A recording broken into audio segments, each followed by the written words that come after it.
Oi, pessoal, estamos aqui mais uma vez para apresentar um novo programa do nosso 11Cast. Antes de iniciarmos, como rotineiramente fazemos, peço que você se inscreva no nosso canal e ative o sininho. Hoje trataremos de um tema muito pertinente, referente ao nosso estado, a Bahia, que é exatamente a independência da Bahia.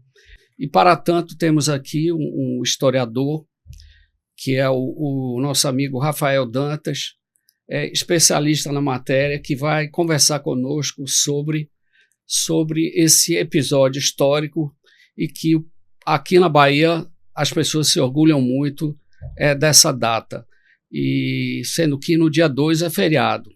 Interessante que no feriado da cidade não existe, o da fundação da cidade, mas o 2 de julho existe. Enfim, são essas coisas que a gente não entende muito, mas faz parte do nosso país. Boa noite, Rafael, tudo bom? Boa noite, senhor Hélio. Eu fico muito contente de estar aqui com você, da gente conversar sobre o 2 de julho, sobre esses momentos da nossa história que é tão importante, né?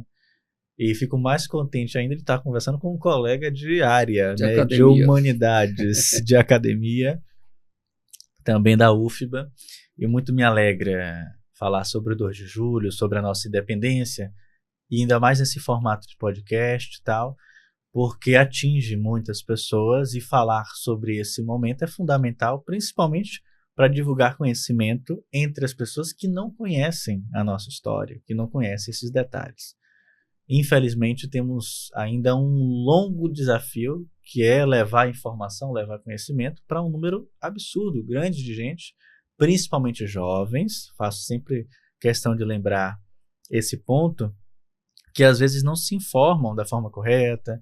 Hoje temos muita facilidade de ter acesso ao conhecimento, né? Tem o Google, tem o YouTube, tem redes sociais, etc. Mas na minha época, por exemplo, tínhamos que ir nas bibliotecas, nas enciclopédias, na Delta La Roça, na Barça, na Britânica, né, na Conhecer da Abril Cultural. Cansei de pesquisar, fazer trabalho de colégio. E eu vejo hoje os meus alunos na escola com dificuldade em fazer uma pesquisa simples, né, mas uma pesquisa referenciada. Quem escreveu, quem falou, quais as fontes que foram utilizadas. Então temos um problema sério nesse ponto hoje, que é a questão de um acesso à informação correta, não qualquer informação.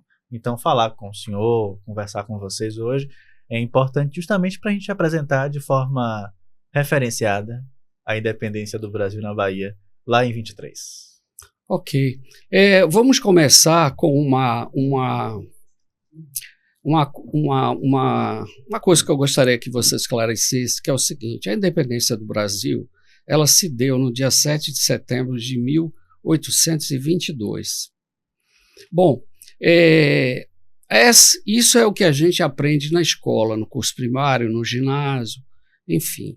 E eu morava em São Paulo até 20 anos de idade eu morei em São Paulo, e eu nunca ouvi falar que a Bahia fez uma independência depois da independência do país. Então, logo quando cheguei aqui, tomei conhecimento, me interessei, estudei, acho que os fatos são bastante ricos, bastante instigadores até, de você fazer uma análise até política, não só historiográfica, mas também política. Então, o que eu queria lhe perguntar é o seguinte: além da Bahia, me parece que outras províncias do país, sobretudo no norte do Brasil, Exato, não aceitaram, não aderiram à independência oficial do Brasil, né? Tanto é que essas províncias, incluindo a Bahia, somente 1 ou 2 anos depois, o caso da Bahia é 1 ano, outras províncias, me parece que 2 anos depois, que acabou se consolidando, se cristalizando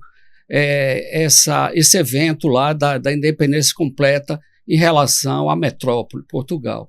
Então eu queria que você me falasse o seguinte: isso se deveu a que fatores em que houve essa resistência por parte de algumas províncias em relação à proclamação, não, à independência do Brasil, que foi, como todos nós sabemos, né, Dom Pedro I, lá às margens do Ipiranga, ele, enfim, ele se manifestou e e ficou isso como algo oficial.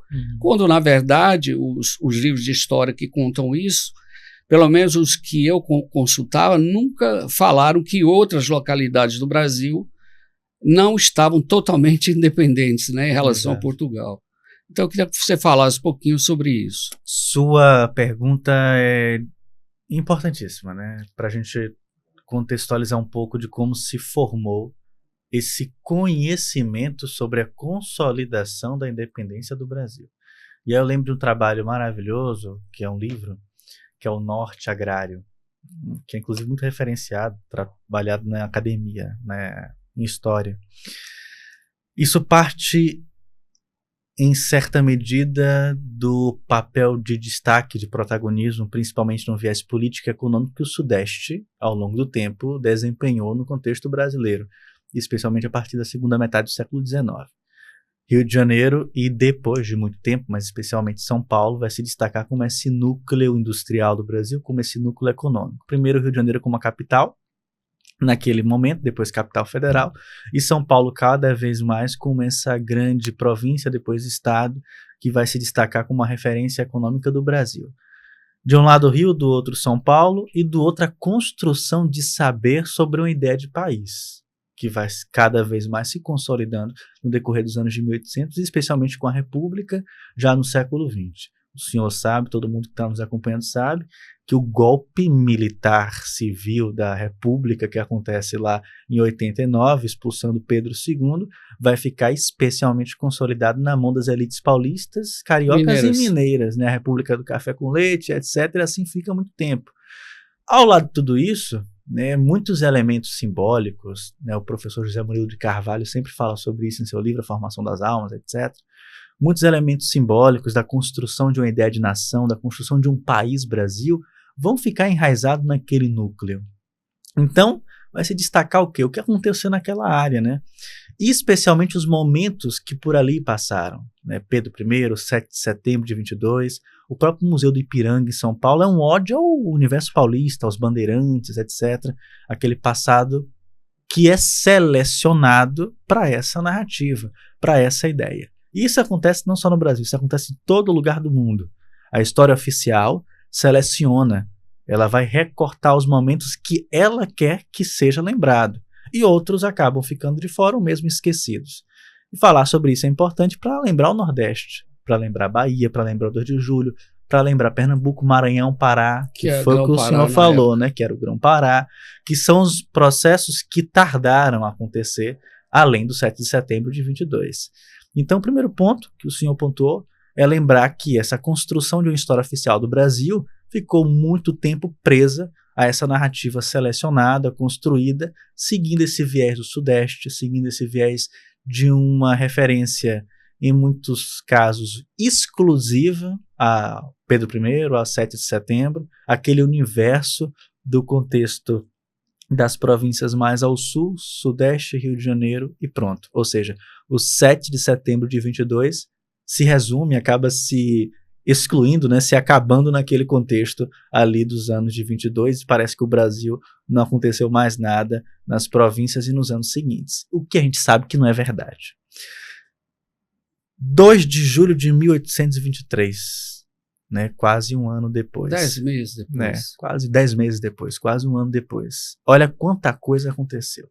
Primeiro, participação popular em todos os momentos, em todos os meses, antes mesmo de 22, já temos tensões na cidade do Salvador, por conta da troca das armas, das decisões de Portugal, da metrópole com a colônia, já temos tensões entre os baianos, soteropolitanos, a própria elite baiana já está insatisfeita em certas medidas com as decisões que Portugal toma, como a gente fala hoje, e na época também não deixa de ser verdade. Mexeu no bolso, mexeu em algumas questões políticas, etc., as pessoas ficam incomodadas. O Brasil estava desde a primeira metade do século XIX, desde o início do século XIX, primeiro com a vinda da família real em 1808, e depois elevando o Brasil ao Reino Unido de Portugal, em uma situação de muito privilégio se comparado a épocas anteriores. E as tentativas de Portugal de rebaixar o Brasil, né, por conta dos pedidos de portugueses, ou seja, da metrópole, causava preocupação para diversos personagens da do contexto brasileiro, da Bahia e de outras tantas províncias. Então, o cenário de conflito, de tensão entre a colônia e a metrópole já estava presente, principalmente pelas elites letradas, principalmente pelas pessoas que temiam perder algum tipo de privilégios. Privilégios esses que, inclusive, foram mantidos nos anos seguintes. Esse é um assunto para um outro momento, mas é importante falar sobre essa questão também.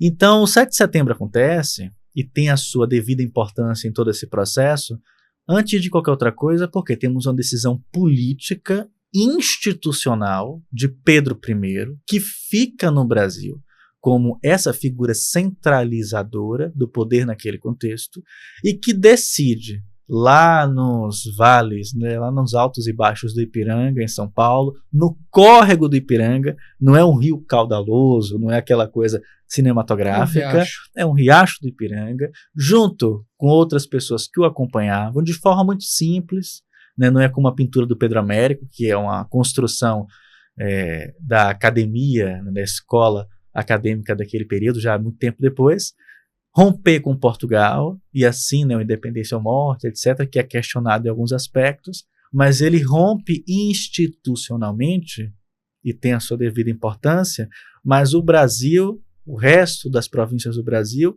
estão em clima de guerra, estão em clima de insurreição, de rebeldia e de conflito.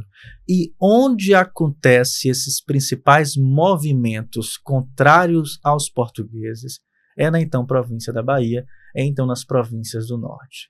Então, quando acontece o 7 de setembro, com o próprio Pedro I, a Leopoldina, um papel importantíssimo nesse processo, porque ela também foi uma negociadora, ela participou desses intermédios das conversas com José Bonifácio, entre outros. Aqui na Bahia, muito tempo antes, Pedro já tinha sido aclamado em Cachoeira, no famoso 25, no dia 25, né, de meses anteriores, como imperador perpétuo do Brasil. Agora, olha quantas coisas. São parênteses que eu queria fazer aí, me permita. É o seguinte, Dom João VI, ele retorna para Portugal no dia 26 de abril de 1821. Ou seja, um ano e pouquinho antes do 7 de setembro. E deixa aqui seu filho, porque ele tinha que retornar à corte portuguesa, senão perderia o reinado, digamos assim, muito em função da Revolução do Porto, que ocorreu em 1820, e que o governo de então queria discutir e elaborar uma nova constituição para o país. Por isso que ele também foi forçado a voltar para Portugal. Senão ele perderia o reinado dele e deixa o filho aqui. Isso, na sua opinião, do ponto de vista de uma análise histórica e bem crítica, você não acha que isso é algo assim um pouco inusitado, até suspeito, que um ano somente depois, Dom Pedro I, ele se liberta de Portugal, pelo menos se manifesta, teve o dia do fico também. Sim. Quer dizer, isso é uma coisa difícil de entender, porque de repente Dom Pedro I, ele digamos, renega a condição do representante da metrópole aqui no Brasil e passa a ser uma pessoa que não aceita mais o jugo da metrópole. Você não acha que isso é um pouco, eu não sei, uma coisa inverossímil até, em certo sentido? Com certeza, é um dos pontos que, vez ou outra, a gente conversávamos muito nas aulas de Brasil Imperial. Tinha até aquela coleção famosa, Brasil Imperial, volume 1, 2 e 3, que a gente sempre trabalhava na sala de aula.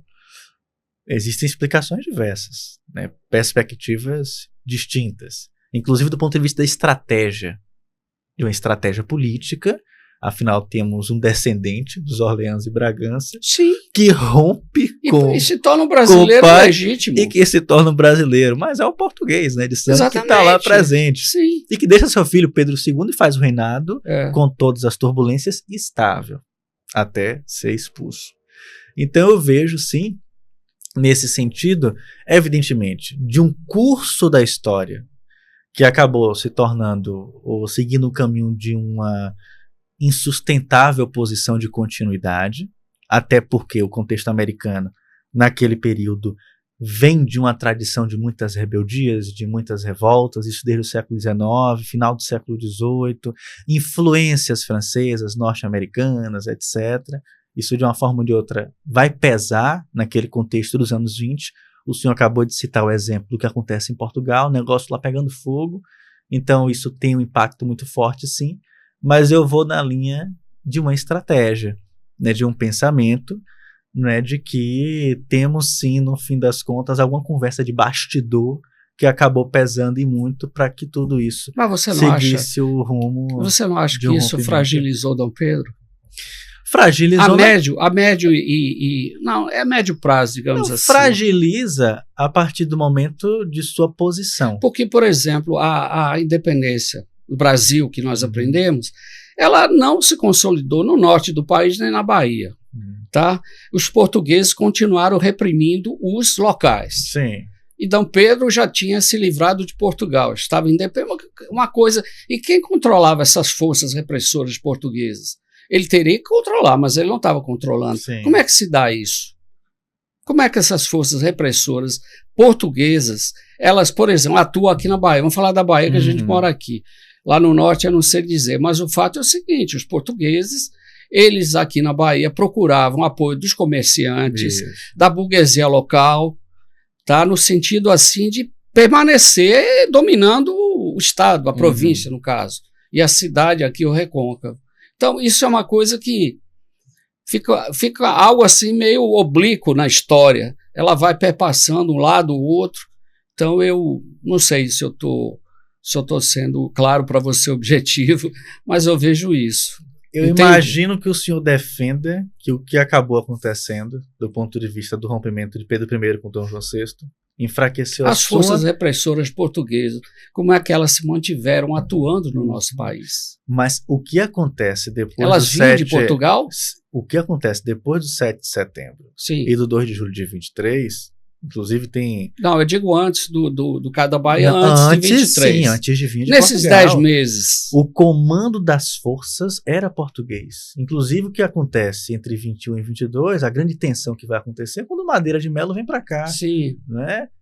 Que é um representante justamente dos lusos. E foi afastado o Pedro, como era o nome dele? Pedro Torres, ou era Novaes, não me recordo agora o sobrenome. Deixa eu ver aqui. Pode falar. O representante da realidade baiana, soteropolitana, aquele que era o esperado, aguardado, era o personagem que todo mundo esperava. Mas não, Portugal vai escolher Madeira de Melo. O grande motim, entre outros pontos, foi esse. Agora, quando o senhor fala do corpo de polícia, do corpo de patrulhamento, das pessoas que estavam na rua, não. Aí era uma coisa mista, existiam diversas pessoas. Inclusive, lembro aqui, no final do século XVIII, Manuel Pedro. No contexto da revolta dos Búzios, da Conjuração Baiana, como as pessoas muito falam, né, existia solicitações, pedidos de insatisfação, né, de integrantes do corpo militar daquele período, etc., porque não tínhamos um exército consolidado, né, como vai acontecer no decorrer do século XIX. Na Guerra do Paraguai é outra coisa, antes é uma outra história. Insatisfeitos, homens negros falando, poxa, não tenho as mesmas condições que os outros, não recebo o mesmo soldo, minha condição de tratamento é diferente. Então, o comando ficava com os portugueses e a hierarquia mais baixa, né, era espalhada, era diversificada. Mas esse controle existia. O senhor falou em um ponto importantíssimo agora, e tem um livro do Pinto de Aguiar, que é maravilhoso, Comerciantes Portugueses.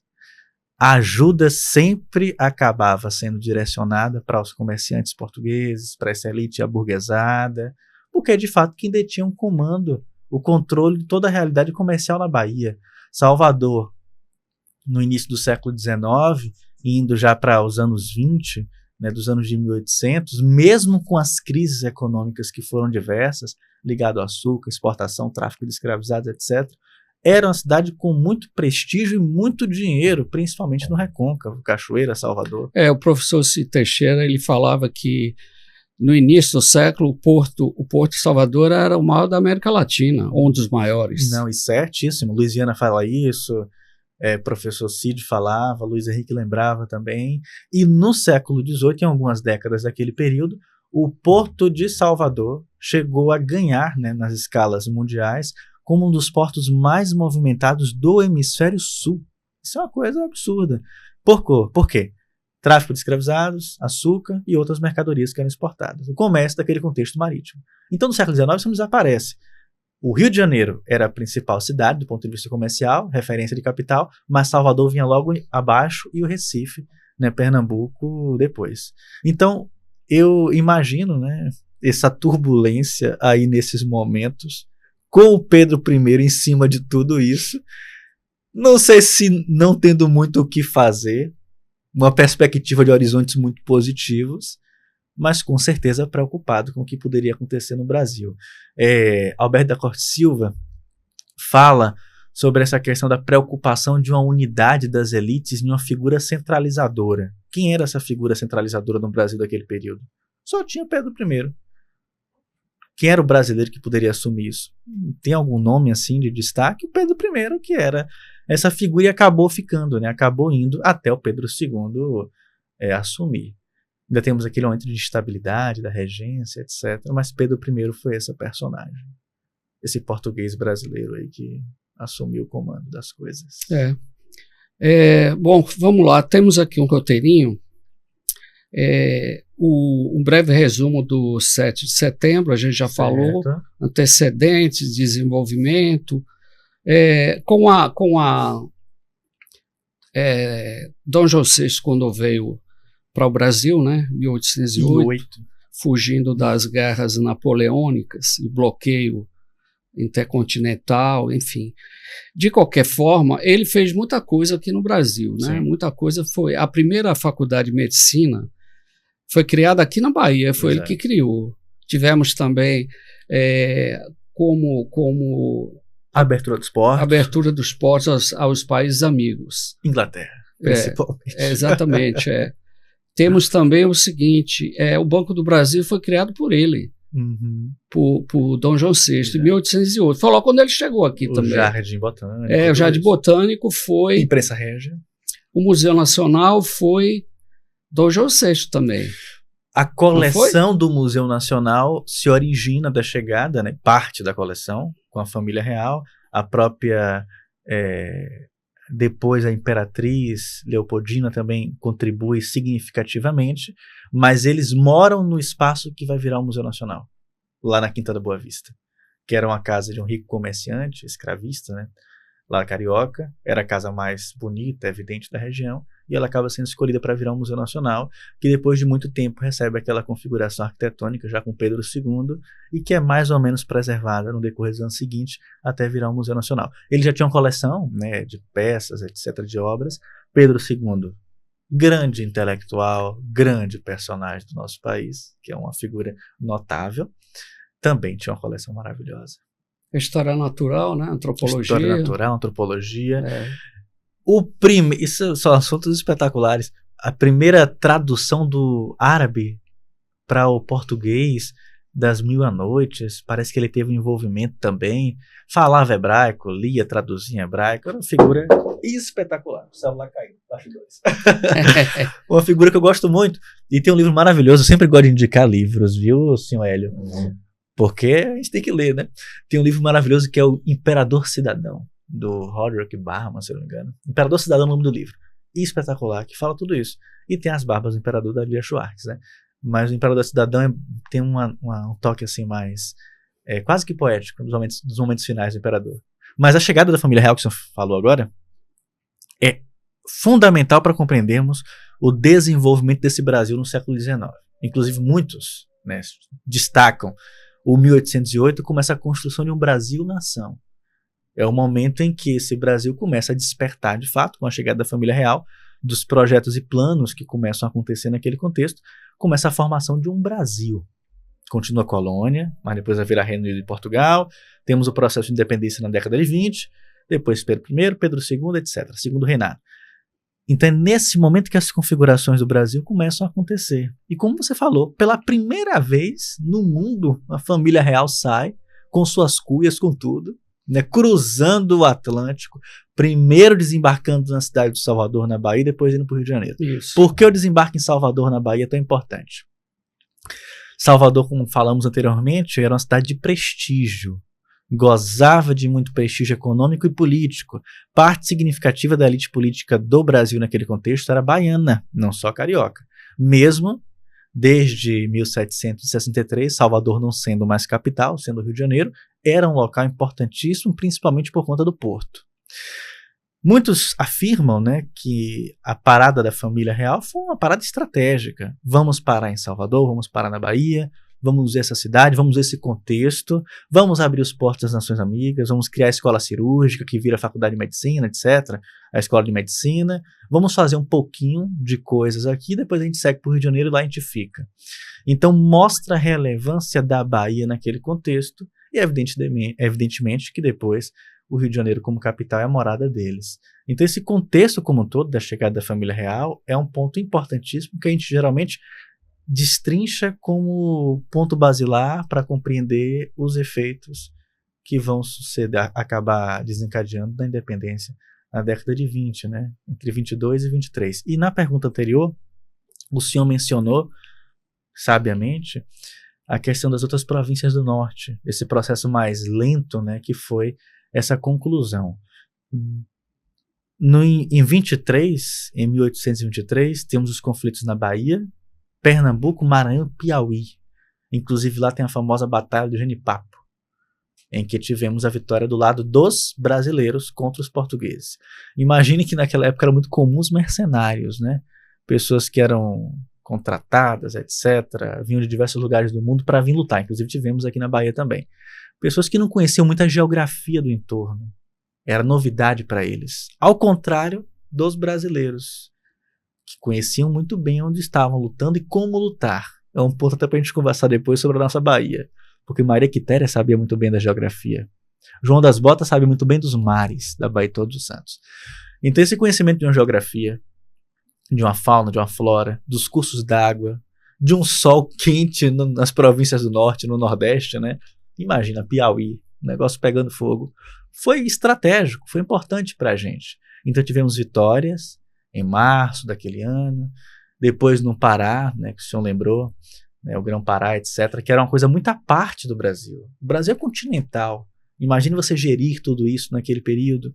Então tivemos outra, a vitória do Brie de Palhaço, naquele contexto, foi um conflito também importante para o lado do brasileiro. E aí sim temos um processo de conclusão dos caminhos de um Brasil independente. O que temos que lembrar é que a vitória, no 2 de julho de 1823, por conta do enfraquecimento dos combatentes portugueses, que vão se render e sair de fato, né? Lembre que a cidade ficou sitiada, em uma estratégia muito bem sucedida, que não é uma estratégia nova, é uma estratégia que sempre foi utilizada ao longo da história, desde romanos, gregos, todo mundo usava isso, né? Sitiar a cidade para enfraquecer o inimigo. Foi fundamental para o Brasil não se separar. Imagina se os portugueses tivessem logrado vitória no contexto das províncias do norte. Muita coisa estaria diferente naquele contexto do Brasil nos anos de 1800. Então, quando o senhor citou as províncias do norte, etc., é interessante que as pessoas que estão nos acompanhando entendam esse processo de independência no contexto brasileiro, em que São Paulo é importante, que Rio é importante, que a Bahia é importante, que Piauí, Maranhão, que o Pará é importante, onde pessoas participaram. E a principal diferença no contexto da Bahia foi a participação e o envolvimento das pessoas, cada um com seus interesses. Tivemos escravizados aqui na Bahia que participaram, muitos que receberam promessas de liberdade e que nunca receberam sua liberdade. Tivemos indígenas que participaram, inclusive escrevem documentos solicitando o que foi prometido para eles e também não receberam. Tivemos integrantes das elites que queriam defender suas posses, seus projetos comerciais, sua situação política daquele contexto e que também tiveram seus envolvimentos, ou instrumentalização de outros, né? Vamos instrumentalizar grupo A, grupo B, etc., para o nosso interesse. Então, entender a independência é perceber essa complexidade de diversas faces. São muitos interesses que estão em voga naquele período. Por isso que não é um assunto tão fácil assim para se discutir, mas a gente percebe que nesse processo o Brasil acabou seguindo os seus rumos, né, que a gente encontra no caso, nas décadas seguintes. O que eu vejo foi o seguinte, essas insurreições assim capilarizadas, né? Você teve aqui na capital, em Salvador, em vários pontos da cidade, você teve em algumas cidades do Recôncavo, sobretudo Cachoeira. Santo Amaro. Você teve também alguns pontos da periferia de Salvador, como Pirajá e outros lugares aí. Pituba, Miolo de Salvador. Tem um outro local aqui do Itapuã também. Aqui ao longo da BR, um outro bairro. Cadeias, eu acho região que metropolitana. Acho que São Francisco do Conde também, sim, se eu não me engano. Importante. Então, esse conjunto de ações fez com que os portugueses enfraquecessem, né? Digamos, do ponto de vista assim, da belicosidade deles contra a insurreição do povo. Né? Por exemplo, Lord Crockham, que ele sitiou o Porto. Então, os mantimentos não chegavam para os portugueses. Então, tudo isso acaba tendo um efeito muito, muito grande, né? Demais. Não é verdade? Agora, sim, diga. Dos assuntos que lemos, né, sobre esse momento, eu acho fantástico a estratégia que foi adotada pelo Lord Crockham, pelo João das Botas e por outros. Porque, como o senhor falou, deixa eu até me endireitar aqui para a gente imaginar o mapa da Bahia. Temos aqui a cidade do Salvador, a Baía de Todos os Santos abraçando a cidade, porque de um lado temos a costa atlântica e do outro a Baía de Todos os Santos e os caminhos do Recôncavo. Salvador, naquela época, uma cidade que se resumia ao centro histórico e redondezas. Aquela região onde hoje temos os caminhos da Praça da Piedade, a região do Vale, um pouquinho ali de Nazaré, Carmo, Campo da Pólvora, Carmo. Ali a região de Água de Meninos e Bonfim já era quase que distante, mas tinha ocupação também. E o subúrbio, que é importante. Pirajá, Cabrito, era um descampado. Inclusive as descrições que temos, presentes na Biblioteca Nacional, etc., falam sobre isso, da dificuldade de travessia, de se chegar até lá, etc. Tudo era muito trabalhoso. Então Salvador era aquele núcleo ali. Então você bloqueando a cidade, impedindo que os alimentos entrassem pelas estradas das boiadas, né? Onde hoje temos Liberdade, etc., ou pelo porto, pelo mar, era uma estratégia muito sábia.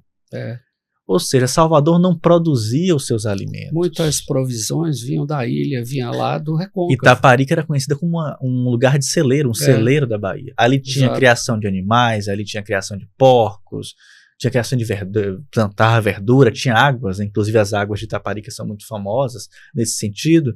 Então, a comida vinha do Recôncavo, de Cachoeira, Santo Amaro, dos rios, do Jaguaripe, do Paraguaçu, tudo era escoado por esses rios, vinha pela Baía de Todos os Santos e abastecia Salvador, ou dos caminhos do sertão, etc., que acabavam chegando também para a cidade. Então, se você bloqueia, por isso Cabrito é importante, rotas terrestres, se bloqueia todo esse subúrbio, essa periferia da cidade, impedindo que a comida, que o vívere chegue, você enfraquece o inimigo, e foi o que acabou acontecendo.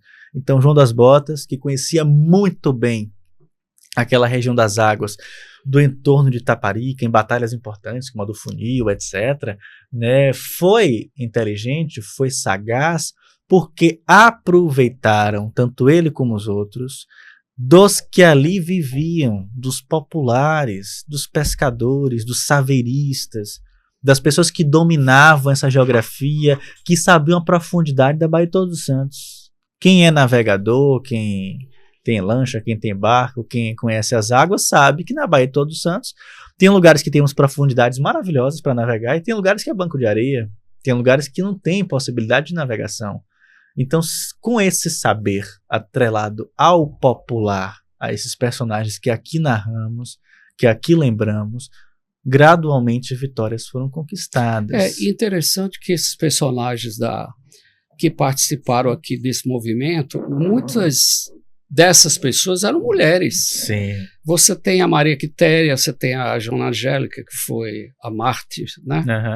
Porque os portugueses invadiram o convento da Lapa, achando que tinha lá o pessoal inimigo, e ela se colocou à frente de todos, não permitindo protegendo que não só o convento como as suas. E ela morreu com a baioneta, exatamente. E teve aquela mulher da ilha, Maria Filipa, que era pescadora, marisqueira, e que ela chefiou um grupo de 40, 50 mulheres na resistência, né? Tem o caso da Maria Quitéria, como você falou, que ela fugiu de casa, morava numa fazenda no interior e se alistou, assumiu o papel de homem, né? A masculinidade, se fez passar por um homem, se alistou e participou, né? Então, ela, inclusive, diz que ela foi a primeira mulher a ocupar uma posição nas Forças Armadas. Tem isso também, né? Exatamente. Eu tive o privilégio, fico muito contente de falar isso com vocês, na época eu trabalhava na prefeitura, eu fui coordenador de políticas públicas para a juventude, de coordenar um projeto chamado Conhecendo as Heroínas Baianas. Porque a coordenação tinha ao lado juventude, mulher e idoso. Então, para fazer o link com a coordenação de política para as mulheres, fizemos esse projeto. E apresentamos com professores, pesquisadores, diversas pessoas, muitas das heroínas conhecidas e não conhecidas da nossa Bahia.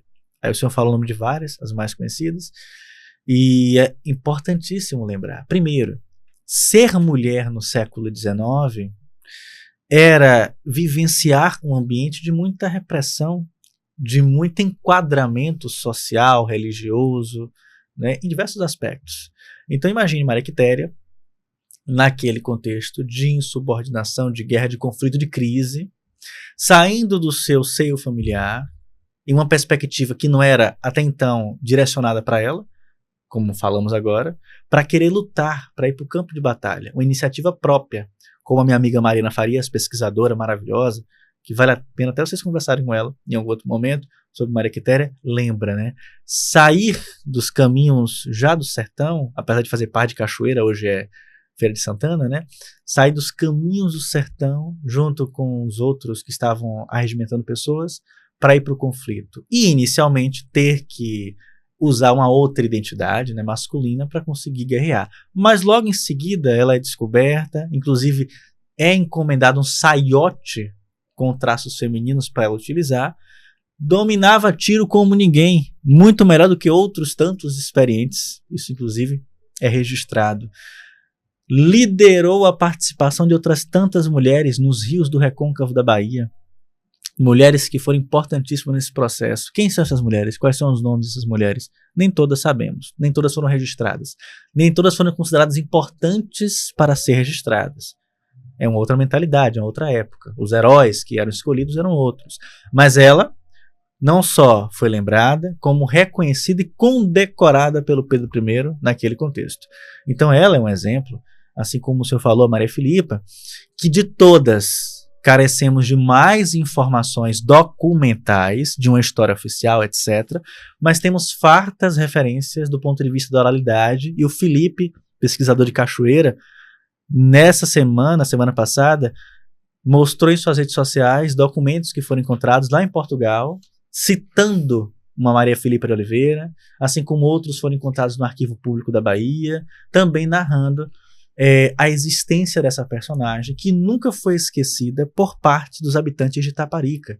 Estava e está presente na memória de todas aquelas pessoas. Não é, Joana Angélica?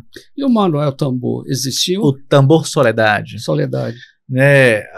A Joana Angélica que o senhor... Porque esse eu acho que é mais ainda a precariedade de informações sobre ele. Temos algumas pesquisas que foram feitas sobre o Tambor Soledade, inclusive de um pesquisador de Cachoeira, não me recordo o nome, mas porque a gente encontra isso. Porque ele tocava o tambor à medida que os inimigos se aproximavam. Pelo Paraguaçu. Era o sinal que ele dava. Foram disparados tiros de canhão, depois, né, de armas, e ele acabou sendo atingido justamente aqui na Praça da Aclamação. Vocês estão vendo aqui, ele está retratado pelo Parreiras na parte de baixo ao chão. Ele morre em um segundo momento, né? Nesse momento, não me recordo, né? Mas é um outro personagem que carece de tantas outras informações, mas existem informações sobre ele, né, que eu já vi pesquisas sobre. Por que isso aconteceu em Cachoeira? Por que esse conflito acontece, né, nesse momento? Por conta da importância de Cachoeira. Cachoeira foi o foco, foi a resistência contra os portugueses. Salvador ocupada, Salvador capital, Salvador centro político, centro financeiro, Salvador a cidade. Para onde foi o foco de resistência? Para o Recôncavo, para Cachoeira, onde tinha condições para se organizar um enfrentamento contra os portugueses, né? O maior exemplo disso, o senhor lembrou do Tambor Soledade, aqui a obra do Parreiras, temos o Convento do Carmo, o prédio de casa de Câmara e Cadeia, aquela construção do outro lado é a atual sede de IFAM, e na frente o caminho para o Rio Paraguaçu. Rio Paraguaçu esse que era a grande artéria do Recôncavo Baiano. O senhor lembrou do Tambor Soledade, né? Joana Angélica, imagine, é outra questão do enquadramento feminino naquele período, né? Uma madre, uma religiosa, no Convento da Lapa. Naquela época, o Convento da Lapa possuía uma torre, né? De 4 ou 5 andares, não me recordo agora, níveis, que eram das construções mais altas da cidade. Ou seja, local estratégico para ver o entorno, ou local onde poderia esconder inimigos contra os portugueses. Então eles tentam e invadem um convento. As pessoas confundem. Joana Angélica não foi morta com um tiro. Não, foi um golpe de baioneta. Sim. Ela foi atingida no peito, ventre, né? Aqui nessa região, né, do tórax, do ventre, e acabou morrendo. É um papel heróico. O que acontecia em batalhas, em conflitos, no contexto de guerra? Geralmente as mulheres eram violadas, eram estupradas, né, sofriam horrores. Salvador estava um caos. Imagina o que se passou na cabeça da religiosa e de outras tantas famílias. Tanto que quando isso acontece em momento seguinte uma situação de caos em Salvador. Se os portugueses estão invadindo os conventos, se estão matando religiosas, o que vão fazer com a gente? As famílias que podiam sair, as mais abastadas principalmente, ou outras tantas, fogem de Salvador, vão para o Recôncavo, vão para Cachoeira, vão para Santo Amaro, São Francisco do Conde, vão para outras regiões. Inclusive era muito comum naquele contexto as famílias possuírem 2 ou 3 casas, né? Moravam um tempo em Salvador, faziam seus comércios, etc., iam para o interior, onde se produzia a riqueza, o fumo, o açúcar, etc. Então, a participação feminina no contexto da independência do Brasil na Bahia foi fundamental.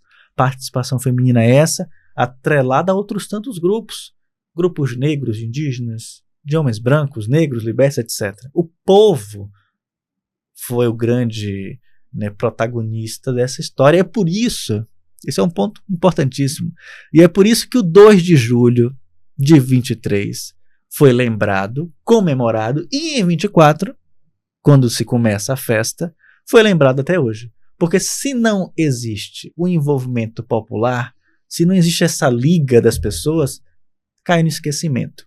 Se não é lembrado de forma oficial, uma festa oficial, né, se não tem envolvimento popular, as pessoas esquecem.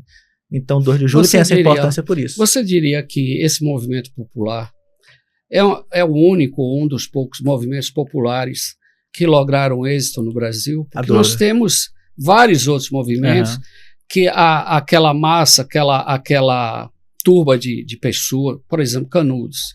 Canudos foi massacrado de forma covarde, assim, quer dizer, e outros tantos, né, que nós temos com isso contestado e outros aí. Então você atribui esse movimento como um movimento atípico, porque ele foi gestado pelo povo brasileiro, pelo povo baiano. Como historiador, você diria isso? Qual a sua opinião sobre isso? Uma pergunta maravilhosa. Temos que pensar, né? Pergunta espetacular. É bom conversar com quem gosta, quem entende, né? Eu diria que o mais expressivo de todos é o da Bahia. É o 2 de julho de 1823, é a participação baiana, é a participação popular. Vamos aqui fazer uma observação. Quando a gente conversa sobre participação popular, participação baiana, etc., de mulheres, negros, escravizados, libertos, as elites, etc., não podemos perder de vista os interesses políticos no meio. Não é para a gente pensar, né, de uma forma assim, romântica, o processo como algo, como se fosse uma história saída de um livro, assim, né, muito bem construída. Tem muito interesse ali no meio, tem muita coisa que mostra instrumentalização. Por exemplo, os 4 partidos maiores, todos apoiaram a luta pela independência. Partido Conservador, Liberal, Monarquista e até Republicano. Exato.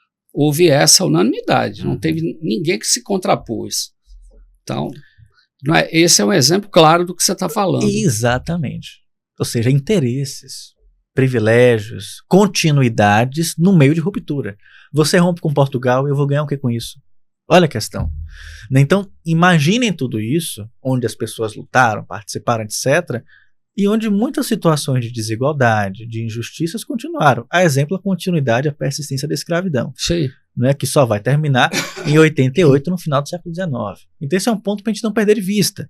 Mas que devemos entender que as pessoas estiveram nesse processo e foram extremamente atuantes, inclusive se rebelando, sabe nada, revolta dos malês, etc., anos depois, contrárias às injustiças que estavam se perpetuando no contexto brasileiro. Agora, respondendo a sua pergunta. O 2 de julho, em relação a tudo o que aconteceu no Brasil, ao meu ver, é o que tem de mais fantástico, é o que tem de mais espetacular do envolvimento, do pertencimento, desse enraizamento de entender que o que aconteceu na Bahia foi importante, que os nossos antepassados estiveram presentes, que a festa fala dessa Bahia, fala dessas pessoas e fala desse povo. De tudo que tem no Brasil é uma coisa única. Claro que temos diversas expressões de cunho político, de cunho religioso em nosso país, que é importante também, de outros eventos históricos sociais, mas eu diria que aqui mais representa esse contexto de pluralidade é o nosso 2 de julho. Por que isso aconteceu? Isso aconteceu porque o povo esteve presente, porque em 1824 tivemos a intenção de se comemorar isso, de uma forma popular e oficial. Nos anos seguintes, se pensou e se organizou a continuidade da festa. O próprio IGHB é importantíssimo nesse processo, Instituto Geográfico Histórico da Bahia, a Casa da Bahia. É construído um memorial, é construída uma praça em 1895, inaugurada no Campo Grande, obra do escultor Carlo Nicolle, etc.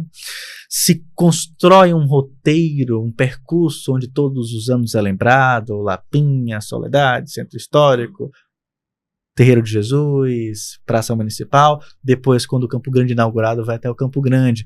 Ou seja, se constrói uma memória de que devemos lembrar o nosso processo de independência, que é superior, inigualavelmente comparável à relação 7 de setembro. Porque o 2 de julho é muito maior do que isso. As pessoas sempre participam. Então, eu acho que a grande magia de tudo isso é entender que aqui, ó, quem esteve presente não foi só um ou dois, foram vários. O que fica é aquilo que a gente entende como nós fazendo parte. Se só o Senhor faz parte, não se cria essa liga. Se nós aqui fazemos parte, aí sim temos um projeto duradouro. E isso acontece em outros lugares também do mundo. O Reinhard Koselleck, que é um historiador da teoria, né? Ele fala sobre esses processos no contexto da Europa, né? Como se constrói esses estados-nações daquela época, né? Como vai se consolidando. Tem que ter o envolvimento das pessoas. Quando não se tem, se cria, se constrói uma narrativa, né? Para se criar isso. Um mito fundante. O nosso mito fundante é o processo de independência, onde de fato aconteceram as coisas, onde as pessoas estiveram ali enraizadas e pensando em um projeto de Brasil que não foi alcançado. O Brasil, por muitos pensados naquele período, não se tornou realidade. Ele rompe com Portugal, temos uma ruptura, mas infelizmente muitos problemas persistem.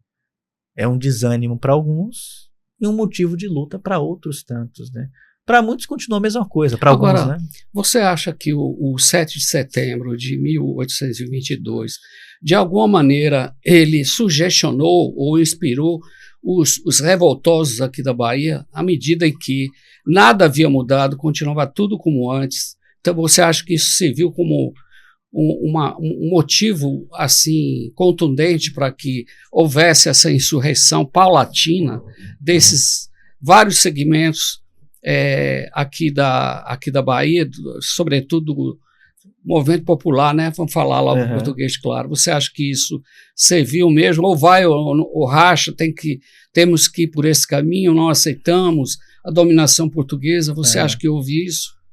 Ou isso é um fator subjetivo? Temos dois aspectos. É importantíssimo, obviamente, mas quando a gente analisa o tabuleiro, né, das questões daquele contexto, tínhamos pessoas que, no seu espírito de revolta, de ânsia naquele período, independentemente do que aconteceu no contexto de São Paulo, Rio de Janeiro, do Rio, né, da capital, iriam tomar suas decisões. A independência era o norte.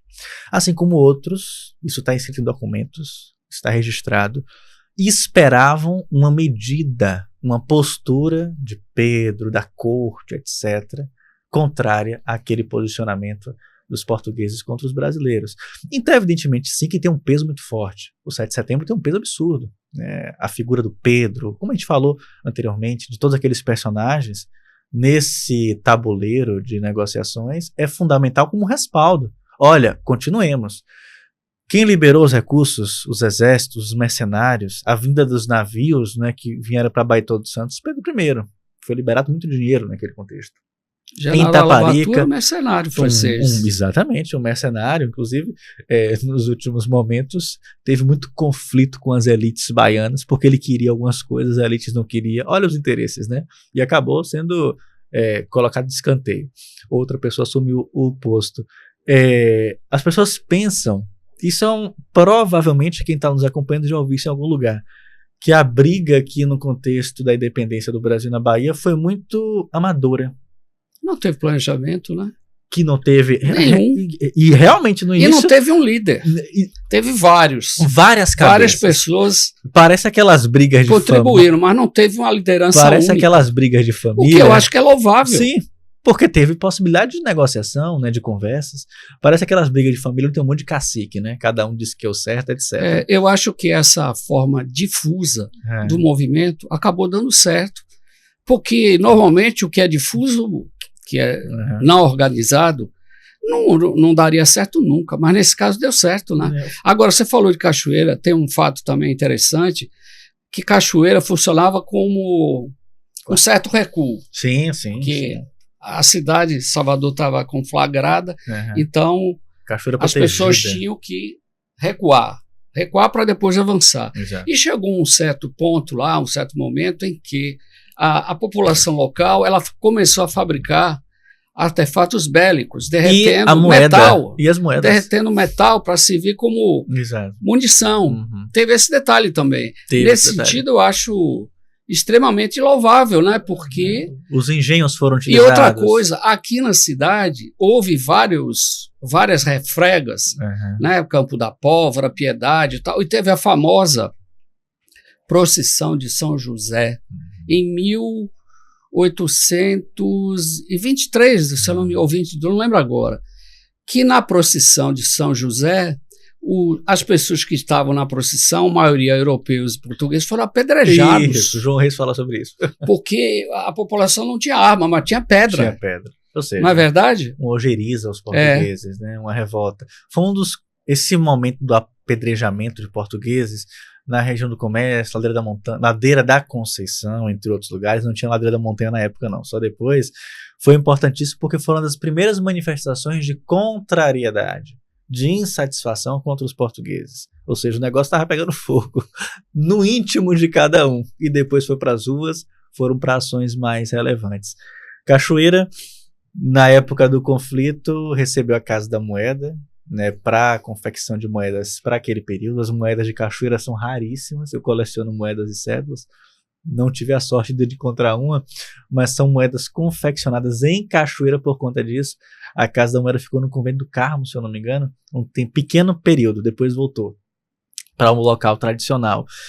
Muitos engenhos foram utilizados com essa finalidade e outras tantas casas foram readequadas para acabar suprindo as necessidades de guerra, do conflito naquele período.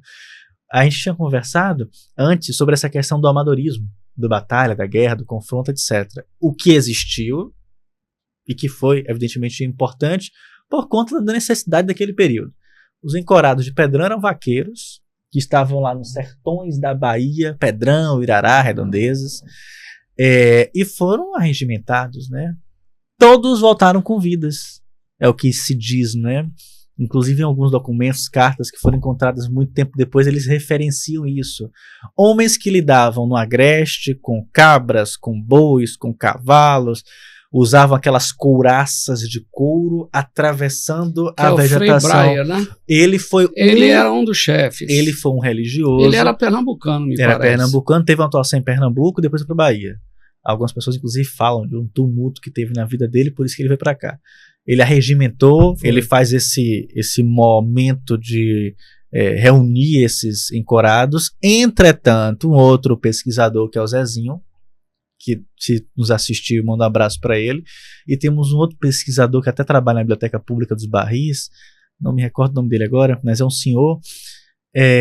Um deles fala da participação de um outro padre que foi importantíssimo também, e que foi esse padre, inclusive, que é da família Valverde, etc., que fez esse momento inicial. Por que eu estou falando isso? São debates acadêmicos. Uma hora ou outra pesquisa vai mostrar quem mais participou, se tem documento ou não.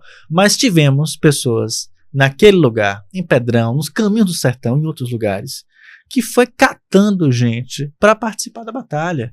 Porque não é todo mundo que vai querer ir para a batalha para morrer, para passar por algum tipo de desconforto.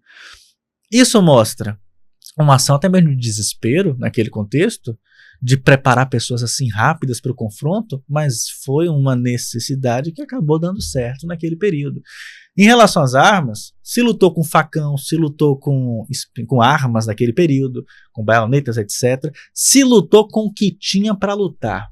Se forjou armas naquele momento, se tinha-se roupas preparadas, não tinha roupas preparadas. Entretanto, quando os confrontos começam a se acentuar, muito recurso e armas chegam, inclusive em Itaparica. Documentos que foram, inclusive, estudados pelo Felipe, que é o pesquisador, apresentados no IGHB no ano passado, eu coordenei o seminário, mostram a quantidade de canhões, de armas que chegaram em Itaparica para lutar contra os portugueses.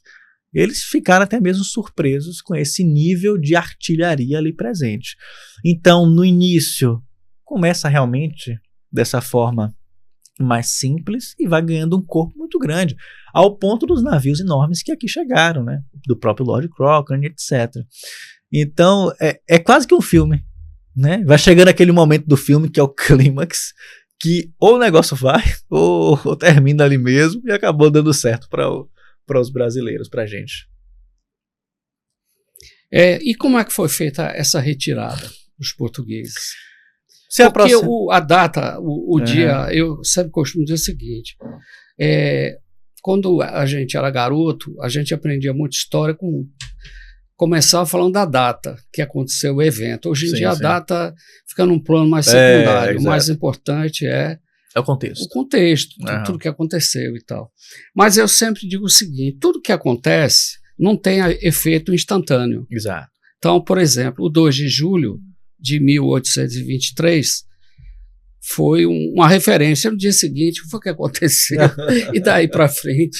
Porque as coisas não se cristalizam de forma imediata. Exato. É todo um processo. Você sabe bem disso, né? Exato. Então, como é que essas forças de Portugal recuaram, foram embora, ficaram aqui?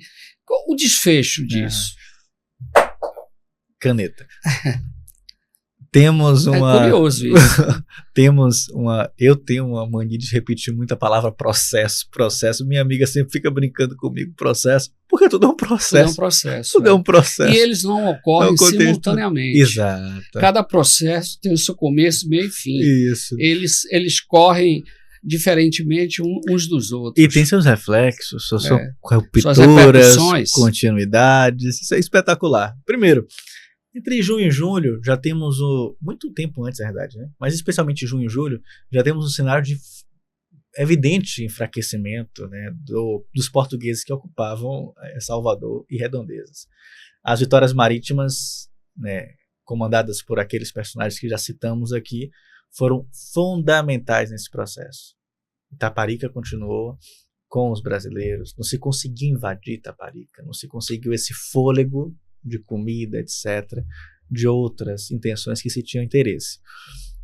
Antes do 2 de julho, né, os portugueses saem retiradas, enfraquecidos, doentes, famintos.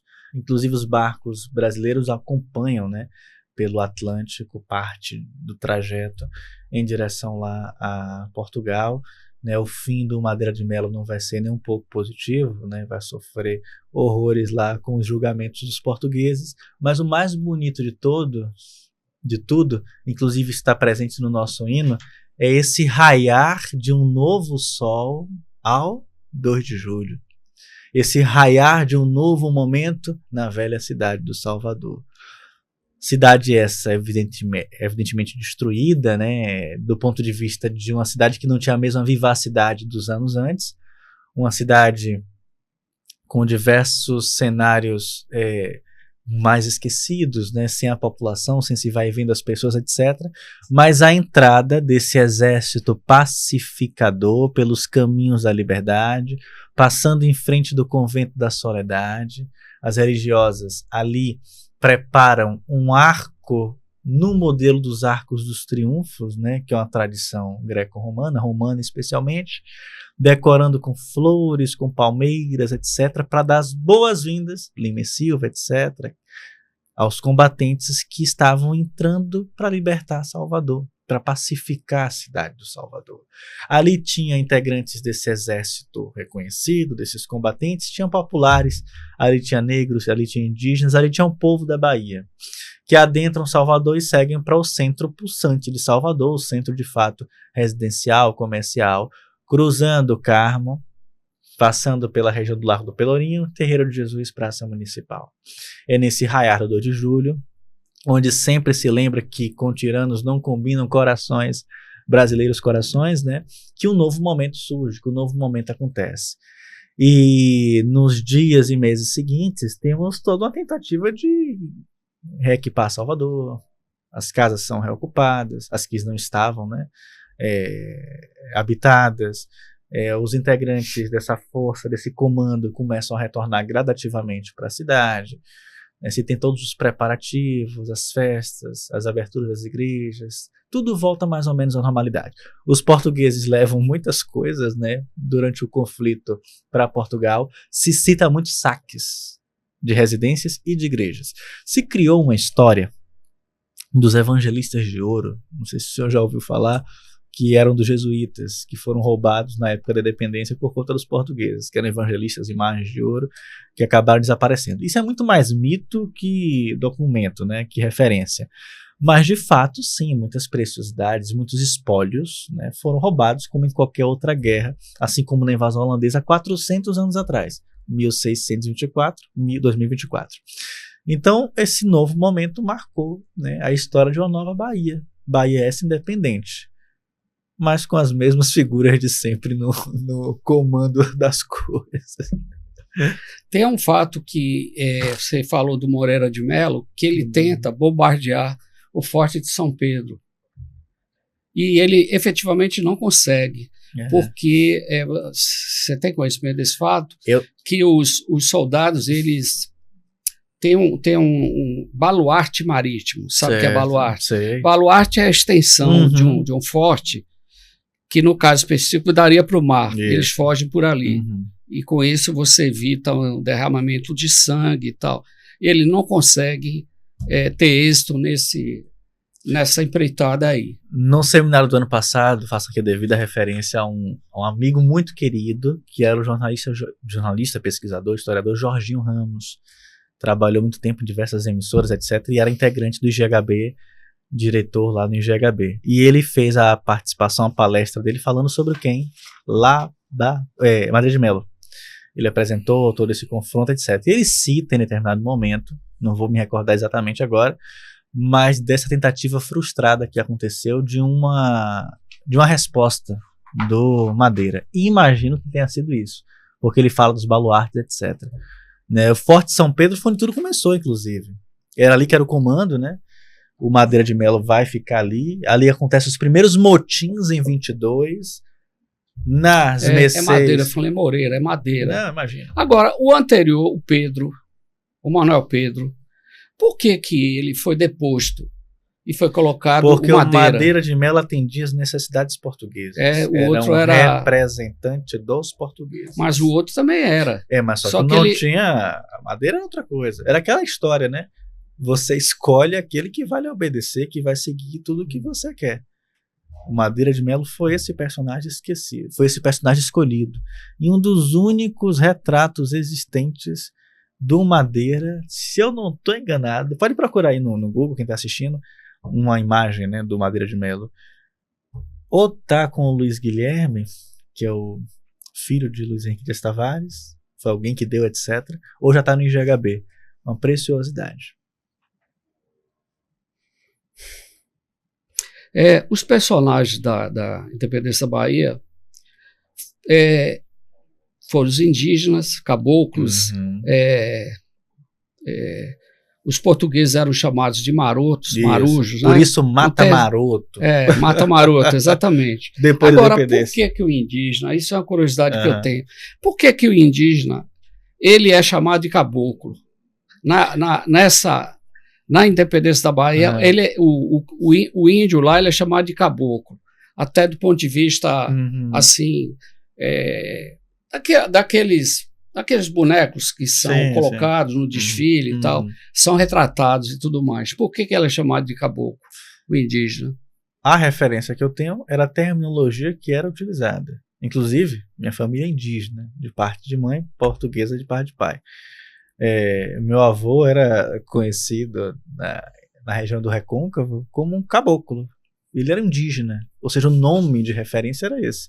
Morreu com 114 anos. Falava cada história maravilhosa. Era uma pessoa incrível para gravar um podcast. Pena que já faleceu. Mas essa era a referência. A questão indígena no processo de dependência, tem um pesquisador Cancela que pesquisa sobre isso, mais uma indicação, se vocês quiserem conversar com ele. Importantíssimo, fundamental. Inclusive, é curioso, né, que a gente observe que o caboclo e a cabocla, que estão lá no monumento, né, representados simbolicamente, representam essa participação popular. Em uma sociedade do século XIX escravista, não iriam colocar um personagem negro naquele contexto. Se coloca o indígena. Muitos apontam uma saída, né, quase que estratégica, né, para se colocar esse personagem. Inicialmente, aí temos algumas dúvidas. Hendrik Gray, brasilianista que pesquisa sobre dependência, Manuel Quirino, que é uma referência também, Teodoro Sampaio, etc. Cada um vai falar uma coisa, mas inicialmente se diz que se lembrou um caboclo ainda em vida, pegou um homem mesmo, um caboclo, e desfilou com ele, e depois se fez essa estátua para representar essa participação popular. Existia um movimento de muita represália, de muita violência contrária aos portugueses que estavam na Bahia, por isso mata-maroto. E até para não ficar uma coisa muito apoteótica ao confronto, ao embate, à expulsão, à repulsa aos portugueses. Afinal, o caboclo mata um dragão, né, assim que a imagem, representando os lusos, se coloca a figura da cabocla, um casal, né, para acabar passeando, para acabar desfilando na memória do desfile. Então, de uma forma ou de outra, uma saída até mesmo, uma tentativa de apaziguar, de amenizar nesse momento do século XIX. Agora, a população indígena nessa época era expressiva aqui na Bahia? Em Salvador, não. Porque a população em todo o indígena, contexto, sim. Ela estava mais localizada no sul. Mas... E na região nordeste aqui. Perfeito. Não no Recôncavo. O Recôncavo tinha uma população de descendentes... né, de indígenas, não índios legítimos, muito expressivo. Miscigenação, né? A gente não tem como falar o certo dessa questão, né? Mas, por exemplo, temos alguns censos, deixa eu ir lá na memória, temos alguns censos, algumas igrejas, paróquias locais que citam, né, as nomenclaturas daquela época. Tudo muito miscigenado, mas tínhamos grupamentos, sim, de comunidades indígenas mais afastadas. Né, apesar de lembrarmos muito do sul, esse recôncavo, esses caminhos do interior tinham uma participação, uma presença indígena muito forte, de diversos grupos. Pombal, Jumbo, essa região tinha muito. Tem, mas Pombal é o que eu falei. Você está referindo. Mas Pombal é a região nordeste da Bahia, é distante dessa região mas aqui do Recôncavo. Mas nesse caminho a gente tem também Jiquiriçá, tem muita participação indígena. Até hoje você vê entre os habitantes daquela região o fenótipo, né, os traços muito evidentes. Agora tudo muito misturado. Ali perto do Mutuípe, né? E os documentos que foram apresentados pelo Sérgio Guerra, professor Sérgio Guerra, que trabalhou com o povo na independência, os documentos do Cancela, né, do pesquisador, entre outros trabalhos, mostram. Teve um cacique Bartolomeu, Jacaré. Se eu não estou enganado, o Bartolomeu é esse que aparece nesses trabalhos. É o chefe, ele foi chefe de uma tropa indígena, Flecheira. Olha aí. É um dos personagens. É mais um dos personagens. Agora, e outros tantos não saberemos. Mas o que me causou assim uma certa simpatia, claro que eu já sabia, foi o corneteiro. Porque esse aí realmente, E ele era português. E era simpático ao movimento dos brasileiros. E na famosa batalha lá de Pirajá, novembro, disse que ele salvou a tropa, porque o chefe dele ordenou que ele tocasse a corneta para efeito de retirada, porque eles estavam perdendo a batalha. E ele, ao contrário, ele tocou no sentido de avançar. E degolar, o que meteu medo nos portugueses, e os portugueses foram embora, saíram correndo. Exatamente. É uma história meio fantasiosa assim, mas parece que é verdadeira, né? Luiz Henrique Dias Tavares, que lembramos aqui nos bastidores antes de começar a gravação, fala que tem suas dúvidas, etc., em relação ao corneteiro. Outros também falam. Ele é citado em documentos, né, em livros ainda do século XIX, livros sobre o 2 de julho, sobre a independência, ainda naquele período, mas eu vejo muito mais como uma história que teve um toquezinho de popular, um toque de uma construção heróica, né? Até porque estamos falando de um momento de muita tensão. Foi possível isso ter acontecido? Não sei. Na Bahia tudo é possível, ainda mais nesse momento de independência. Pense no absurdo, a Bahia tem precedente. Aqui, eu imagino que seja nessa pegada, mas eu imagino que ele seja muito... que esse bastidor tenha sido muito folclorizado. Sua existência é uma coisa, como se deu é outra história. Né? Aquela região do Cabrito, aquela região de Pirajá. Eu visitei o lugar.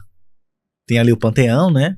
E temos a região em volta do Panteão, onde temos os altos e os baixos, onde aconteceram os conflitos. Hoje é um lugar completamente diferente. Tem casa, tem tudo, etc. Mas a gente fez esse trabalho de campo e eu fui até a região onde se avista o mar, onde se avista a Bahia. A questão importante é essa, né? Ver os barcos, ver quem está chegando, ver quem está saindo e os caminhos que davam para a cidade de Salvador. E ele era um lugar muito estratégico, é um lugar importante, né? Você olha o mapa de Salvador, quem está aí nos acompanhando, vai lá no Google, bota lá Cabrito, bota lá Pirajá, você está vendo que é um lugar de relevância nesse contexto dos arredores da cidade, dos subúrbios de Salvador, que naquela época, como mencionamos, onde participou o corneteiro ou qualquer outra pessoa, era um lugar descampado, com alguma vegetação, com ruínas de engenho. Temos essa referência em documentos, engenhos naquela região, que inclusive foram utilizados em confrontos, em batalhas, lugares de repouso, né? De acomodação durante os momentos de guerra. O historiador que trabalhou sobre isso, além de Braz do Amaral, foi Pedro Calmon também, que tem um trabalho bacana. Calazans. Sobre Calazans também pesquisou, né? Calazans, ele tem uma linha mais pro folclore, né? Ele é espetacular. Ele tanto fez nesse episódio aí da Independência da Bahia como o Canudos. Canudos, ele pesquisou muito as cantorias, as prédicas do conselheiro, ele gostava muito disso. Essa parte mais... Eu conheço mais o trabalho de Calazans de Canudos. Da Independência eu não lembro dele, o trabalho dele. Mas é uma referência, né? Temos que lembrar, sim, Calazans, importantíssimo. Com relação ao papel das tropas brasileiras, o que é que você poderia dizer sobre naquele isso? contexto? Primeiro que não temos, né, ainda nos anos 20, e é importante até entender o desdobramento disso no Brasil dos anos 30, uma tropa, um exército brasileiro. Temos a formação de tudo, temos tudo como conversamos, né? Temos tudo de forma muito amadora. Por isso os mercenários, por isso os comandantes colocados de última hora, escolhidos inclusive de uma forma muito imediata, ou quem dá mais vai participa, quem dá mais está ali comandando. Por isso a participação de muitos integrantes das elites também, né, nesse processo, que está bancando, quem está financiando esse conflito. Mas as tropas, de fato, do lado brasileiro, especialmente do lado baiano, vão ser compostas, em sua grande parte, em sua maioria, por populares. São populares, são as pessoas, é o povo que vai fazer essa tropa que a gente imagina na cabeça como uma tropa militar, mas que era uma tropa de pessoas simples. Inclusive... Como Maria Quitéria. Exatamente. Pessoas que nunca pegaram armas assim para lutar, mas que estavam lá de uma forma ou de outra guerreando. Percebemos em um documento e outro uma decisão que se tornou muito recorrente. Manda os seus escravizados. manda os seus subordinados, manda outras pessoas, e você fica lá, observando o confronto. Ou seja, um movimento em que os descamisados, como se falava, né, lutaram dando suas vidas, e muitos, né, não tem nem ideia do nome, não tem nem ideia de como morreram, mas foram essas pessoas das tropas brasileiras que nós devemos hoje a configuração do Brasil no decorrer do século XIX. Foi aquilo que a gente conversou. É muito difícil fazer essas projeções, né? Inclusive sempre perguntam isso. E se Portugal tivesse ganhado? E se acontecesse isso, etc. Qualquer coisa errada, qualquer coisa que tivesse seguido um contorno diferente, não tenha dúvida, o Brasil seguiria um caminho distinto. O que aconteceu com a América Espanhola nos processos de independência foi uma desfragmentação. Tínhamos os reinos da Espanha, né? Cada um com arquidiocese, etc., um bispado. Tivemos os processos de independência lá na região, e cada lugar virou o quê? Um estado-nação. Surgiu um país, etc., Bolívia, Chile, Argentina, Paraguai, Equador, etc., México. Aqui não. Tudo se manteve, entre aspas, unido em uma figura central, em uma figura centralizadora, mas é interessante pensar que tudo isso poderia desaparecer. O norte poderia ser um lugar, a Bahia, o Pernambuco, o que é Sergipe hoje, né, poderia ter sido outra coisa, e Rio, São Paulo, o sul do Brasil, poderia ter sido outra coisa. Então, se o Brasil hoje tem esse contorno, né, em grande parte, não é pouca coisa, foi por conta dessas pessoas que lutaram naquele período. Que formaram a unidade nacional. Que formaram o país essa continental unidade. com a língua única. O português. É outro ponto. E que é o verdadeiro português, né? Porque Sim. o português de Portugal. Exatamente. Não, até porque nos países lusitanos, você vê que o português desses países, por exemplo, Guiné-Bissau, Moçambique, Angola, é muito parecido com o português que fala no Brasil, e não com o português de Portugal. É verdade. É muito diferente. Né? Então, reinventamos o idioma, né? Com as nossas características, colônias, com as influências indígenas, né, negra, um pouquinho do árabe está presente aqui também, né? Agora, quem não era português aqui em Salvador, nessa época, Salvador e mais Salvador, né? Porque Cachoeira e outros municípios aí do Recôncavo, eu acho que tinha poucos estrangeiros, mas quem fosse estrangeiro, de uma maneira geral, era confundido com português. E era perseguido, né? Era apedrejado, enfim. Isso se havia uma certa rejeição, isso, né? Se acentuou de uma coisa mais genérica. Isso assim. Se acentuou mais a partir do 23. Exatamente, Por conta do processo. Se o Brasil que não havia só português, tinha muito árabe aqui. Não tinha, por isso a Mouraria, o bairro da Mouraria, os mouros na região de Salvador. O próprio Pelourinho. Sim, na região do Carmo. No início, ali tudo era ocupado por... Não, primeiro foi elite, né? Depois a elite se mudou para Vitória, aí chegaram os árabes. Exato. Que ocuparam lá o Pelourinho durante muito tempo. Descobri isso há pouco tempo, eu não tinha essa informação. Não, eu já sabia isso. Não, eu descobri outra informação há pouco tempo, de que ali no Carmo, sim, eu não sabia disso, além Carmo e Carmo, tinha uma comunidade expressiva ao extremo de libaneses, de árabes, espanhóis, sim, a gente sabe que sempre teve, mas de uma comunidade árabe muito forte. Então eu tinha sim esse contato, né, esse envolvimento com a cidade de Salvador. A repulsa aos portugueses, esse movimento Mato Maroto, etc., se acentua a partir, né, de 23, já nesse processo de independência, mas estava presente antes. Não é novidade. Insatisfação, repulsa, raiva, né, um rancor, etc., contra aquele que lhe oprime, sempre aconteceu. Deve sempre estar presente nas revoltas, etc. Mas vai se acentuar nesse momento. E temos diversos casos, sim, de soldados, de portugueses, de comerciantes que eram, de uma forma ou de outra, agredidos ou verbalmente ou fisicamente nesse aspecto. A situação não ficou bacana, né? Mas lembrando sempre, o imperador era naquele momento era português, né? Aí já é uma outra coisa, já é outra esfera. Mas é interessante, né, para a gente analisar. E o Brasil, a partir de então, ele passou a ser governado por um monarquista, o filho do rei, né? Exatamente. Dom Pedro I. Não virou uma república. Eu acho que Dom Pedro II, no caso, era muito republicano, né? Sim. Era mais republicano que os próprios republicanos. Pedro II é um caso assim à parte, um caso fora da curva, né? Primeiro, um personagem que durante parte significativa de sua vida ficou mais tempo no Instituto Histórico e Geográfico do Brasil do que em assuntos que lhe competia, né, questões políticas, etc. Era um homem das letras, era um homem das poesias, era um homem das ciências, dos livros, da botânica, etc. E era um homem com uma sensibilidade muito aflorada para alguns aspectos.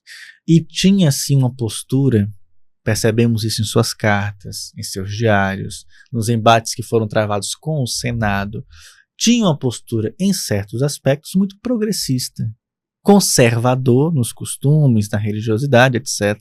Não é um posicionamento retrógrado, depende do ponto de vista, né? Mas conservador na estrutura que ele fazia parte e progressista em outros pontos, tanto ele como a princesa Isabel, etc. Mas, como o senhor falou, né, ele fez algumas visitas internacionais em que ele elogiava alguns posicionamentos, alguns personagens, algumas posturas que eram contrárias, inclusive a ele, inclusive a própria monarquia. Olha que curioso.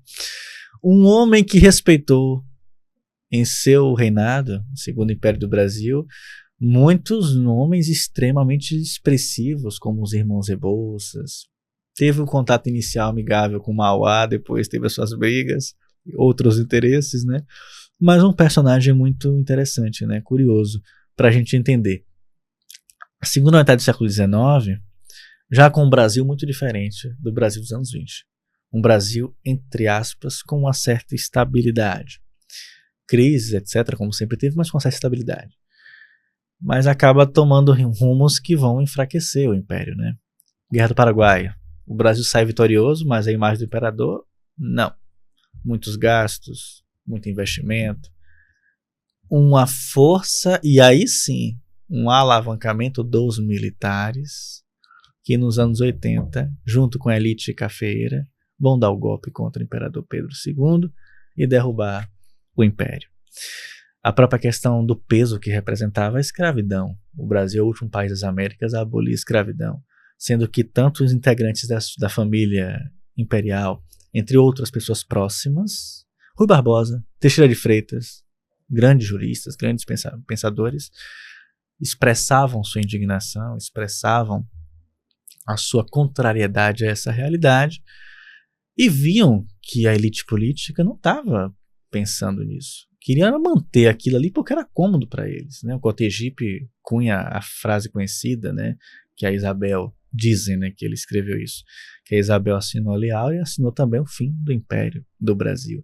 Então tudo que acaba acontecendo nesses últimos anos representa uma falência de um modelo de Brasil até então presente e uma aposta em um Brasil que venderam como sendo muito melhor, que na verdade, do ponto de vista das ideias e tal, da política, mudou, que agora é republicana, mas que muita coisa continuou. Você acha, né, que o fim da monarquia foi um movimento muito precoce, uma ruptura muito precoce?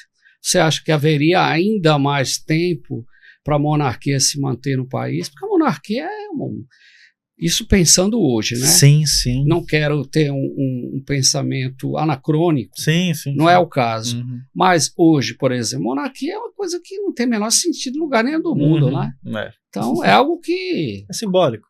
É moderador. Mas de qualquer forma, em alguns, sobretudo na Grã-Bretanha, no Reino Unido, ela sangra muito o recurso do Estado.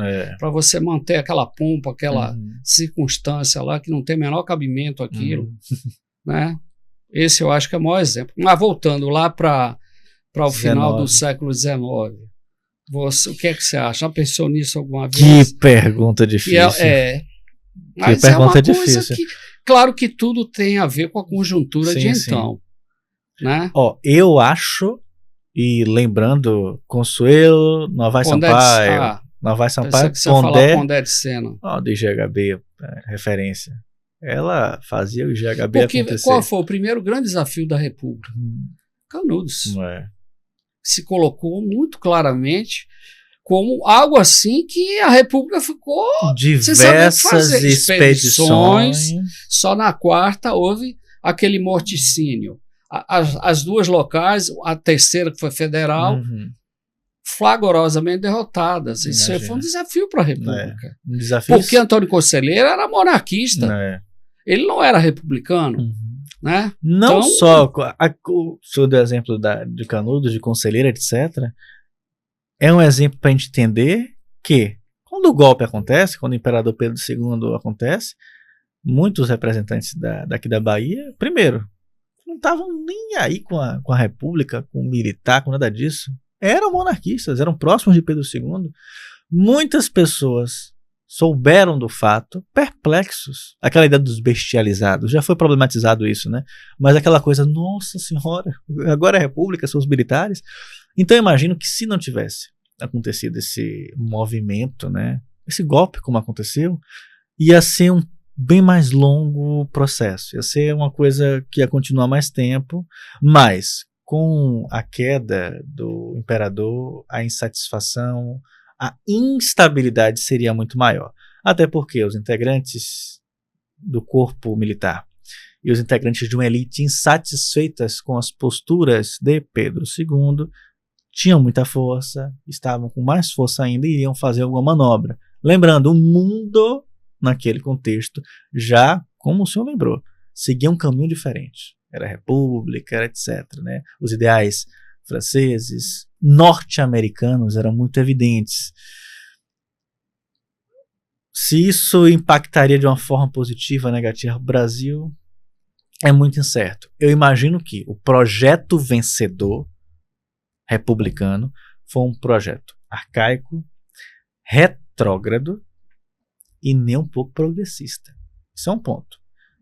Os militares assumiram o poder, a elite fez o projeto a seu modelo, inclusive esquecendo de quem mais precisava, esquecendo dos negros, dos ex-escravizados, etc. Não teve um projeto como dos Estados Unidos, foi uma coisa completamente diferente. Os projetos dos irmãos Rebouças, etc., nada disso para frente. O que foi para frente foi uma tentativa rápida de apagar Pedro II, vai embora, assume Marechal Deodoro, que era próximo de Dom Pedro, que era um monarquista, né, em certo momento, depois Floriano, Hermes, etc., até chegar em Prudente de Moraes, que era um representante da elite do cafeeira. Era o café com leite, e assim ficou até não sei quanto tempo.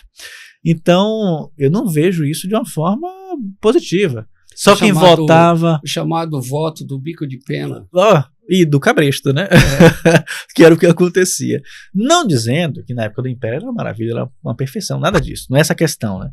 Mas é apontar os diversos problemas que persistiram nesse novo Brasil, que se vendeu diferente, mas que não continuava, que não era diferente. As imagens, as pinturas, né, que a gente analisa desse Brasil republicano, é um Brasil que apostou na imigração, para embranquecer o Brasil, uma polícia que surge de forma repressiva, né, de uma forma racista, é um racismo científico que é adotado pelo Brasil. Né, Nina Rodrigues faz Lombroso, né, tudo aquilo que era feito, Lambrosiano.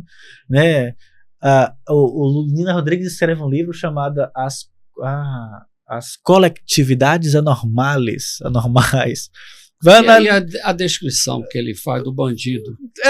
Que é o... Você vê a face da pessoa, você estabelece o que ela é, o que ela pode ser. Isso era aplicado, Lombrosiano. Né? Isso era não só aplicado, como até hoje tem seus reflexos. Claro. Então, era a ciência da época. Pois é. Então tudo isso mostra a complexidade de sua pergunta, para o senhor ver como é complicado. Muita gente fala, outra questão também é a colonização, né? Será melhor com francês, com holandês, com português, incerto. Com espanhol. É um faz de conta muito grande, né? O problema, colonização. Sempre é um problema, é uma questão de poder. É Scott que fala isso. Acho que é Scott. Essa questão do colonizador e do colonizado, da imposição, né? Metrópole, colônia, metrópole, etc. Não vejo coisa boa de nenhum aspecto. Claro que existem posicionamentos na esfera social, cultural, religiosa diferente. Os anglicanos né, lá nos Estados Unidos, etc., Irlanda, Inglaterra, Estados Unidos, pensavam a ideia de progresso, pensavam a ideia de prosperidade de uma forma diferente, os católicos. Isso impacta no desenvolvimento de um lugar, sim, mas não deixa de ser situações bem complicadas. Né? O que aconteceu lá foi completamente diferente daqui. É uma outra geografia, é um outro contorno, são outras relações comerciais, são outras relações de comando, são outras perspectivas existentes. Os portugueses aqui na América, né, sempre se posicionaram de uma forma muito repressiva em relação ao saber. Só fomos, né, desenvolver, criar, possibilitar a primeira escola cirúrgica com a chegada da família real em 1808. Você tinha que ir para Coimbra estudar antes, e pouquíssimas pessoas. As elites aqui não eram letradas, não. Era um ou outro filho que ia, voltava, etc. Eram coisas muito rudes, né? Tínhamos os centros de saber, como o colégio jesuíta, os conventos, etc., mas era algo muito restrito. No México tinha universidade desde, não sei, no Reino do México, né? Desde o século XVII, se eu não me engano.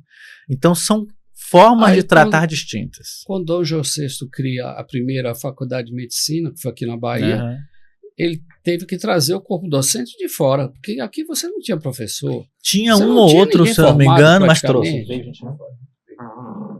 A biblioteca é espetacular, né? Seria inviável, né? São os problemas da América, né? E é um delay que não é coisa de 50 anos. São coisas de 300 anos. 1808 para a colônia, né? O século XVI. Imagina que loucura. Né? E era tudo muito atrasado, né? A questão do registro, a questão da identificação, de se pensar esse país. Os cartórios, né? Que invenção portuguesa. As burocracias, né? É uma mentalidade complicada.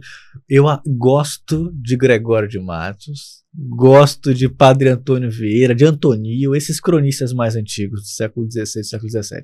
Porque eles olham a sociedade, senhor Hélio, olham o Brasil naquele período e eles criticam tudo. Tinha um religioso mesmo que falava dos representantes aqui da Bahia no século XVII, que andavam muito faustosos, com joias, que imitavam a metrópole, né? E ao mesmo lado criticava, né, a postura deles perante a sociedade, o que estavam fazendo, não trabalhavam, eram preguiçosos, mandavam os escravizados fazer tudo. Gregório de Matos, Boca do Inferno, criticava a exaustão, uma sociedade que como é que ele falava? Se infaustava demais e esquecia de outras necessidades. Investia fora, não cuidava das coisas em volta. São coisas que não desaparecem. Parece que continua, né? Aí tem que ler Sérgio Buarque de Holanda para ver se entende, Gilberto Freire, entre outros, Gessé de Souza, né? Para ver se a gente compreende como é que é o negócio aí. Porque não foi para frente, ficou assim meio parado. O senhor com certeza viu isso, que falavam isso lá na época do senhor, assim como falava na minha, desse desconforto. Parece que alguns representantes aqui da Bahia não entenderam que a cidade deixou de ser capital, que os produtos mudaram, que as mudanças sociais aconteceram. Você vê discursos em 1840, 70, 80, no século XX, que o povo está se lamentando porque Salvador deixou de ser capital, e não se pensou outra coisa. É uma coisa assim muito difícil, né? Um pensamento muito parado. Assim como temos um outro lado, de pessoas que pensaram de forma diferente. Esses estados, na época províncias, certo, que não participaram, não aderiram à independência do país, sobretudo lá no norte, e a província cisplatina, que hoje é Uruguai, não é? Sim, aquela na região. época era o quê? Eu lhe confesso que essa parte eu tenho minha dúvida. Lá no extremo sul do Brasil, seria o Rio Grande do Sul ou não? Não. O mapa do Brasil, era outro. Nesse contexto, era um pouco diferente. Mas naquela região do sul tínhamos uma configuração semelhante. Os confrontos que vão acontecer naquele contexto, especialmente nos anos 30, 40, etc., vão ser justamente por conta dessas questões, né? Primeiro, o Brasil continental que a gente tem.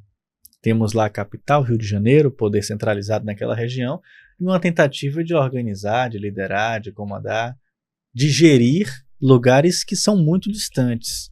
Inclusive de pessoas que tinham uma relação de pertencimento muito mais voltadas ao sul, ou seja, mais ao sul do Brasil ainda, fora do Brasil, do que de outros lugares. É o caso, inclusive, do Pará, etc., que o senhor lembrou do Grão-Pará. Então já tínhamos uma configuração, mas que vai tomando o modelo, e especialmente a partir do Segundo Império, com Pedro II, etc. E só de fato vai fechar com o Rio Branco e as campanhas que foram feitas com os redesenhos territorialistas, que inclusive vão atravessar a República. Hermes da Fonseca vai ter as questões dos acordos que foram feitos, Acre, etc.